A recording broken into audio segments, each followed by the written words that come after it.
விவசாயியோட நெல் வயல்ல ஒரு சிட்டுக்குருவி கூடு கட்டி குஞ்சு பொறிச்சு வாழ்ந்துச்சான். ஒரு நாள் அந்த தாய்க்குருவி இறதேடி வெளியே போன சமயத்துல அந்த விவசாயி வந்த வயலை பார்த்து, நெல்லு நல்ல பருவத்துக்கு வந்துருச்சு, வெளியூர்ல இருந்து ஒரு 20 ஆளுங்களை வர வச்சு அறுவடை பண்ணிடலான்னு தன்னோட மனைவி கிட்ட பேசிக்கிட்டே போனாராம்.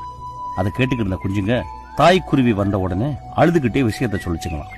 தாய்க்குருவி கவலைப்படாதீங்கன்னு சொல்லி சமாதானப்படுத்துச்சான். 5-6 நாள் கழிச்சு வழக்கம் போல தாய்க்குருவி இறதேடி வெளியே போன சமயத்துல அந்த விவசாயியும் அவங்க மனைவியும் வந்தாங்களாம்.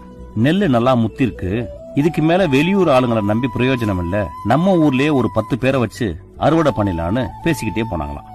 அதை கேட்ட குஞ்சுங்க தாய்க்குருவி வந்த உடனே அழுதுகிட்டே சொல்லிச்சான். அப்பவும் அந்த தாய்க்குருவி கவலைப்படாதீங்கன்னு சொல்லி சமாதானப்படுத்தி தூங்க வச்சுச்சான்.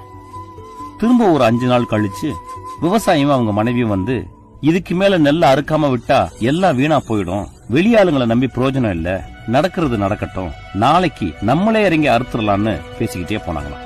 தாய்க்குருவி வந்தப்போ குஞ்சுங்க இந்த விஷயத்த சொல்லிச்சுங்க. தாய்க்குருவி பதட்டமாகி நம்ம உடனே இந்த இடத்த விட்டு காலி பண்ணி போகணும்னு சொல்லிச்சான். குஞ்சுங்க புரியாம பார்த்துச்சான்.